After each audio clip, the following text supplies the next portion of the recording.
Kung titignan mo yung pupuntahan, di pa parang malayo. Pero pag lilingunin mo yung pinanggagalingan, malayo ka na. Hindi mo malalaman kung hindi ka susubok. Ang buhay ay isang malaking sugal. Kung lagi kang takot sumugal sa isang bagay dahil takot kang mawalan, mauubos lang kung anong meron ka. Kung hindi ka mawawalan, hindi ka rin magkakaroon. Kung ano man ang mga desisyon mo ngayon, yun ang magiging buhay mo bukas. Lakasan mo lang yung loob mo. Dahil ang mundong to, aapakan lang ang mga mahihina.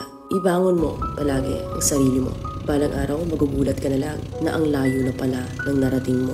Kahit mabagal ang progress, basta may usad at kumikilos ka, okay na yan. Wala tayong magagawa. Ganyan talaga ang proseso ng buhay. Lahat tayo nakakaranas ng hirap.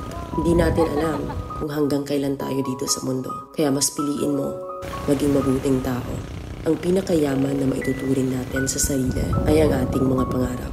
Kapag handa kang abutin yung mga pangarap mo, hindi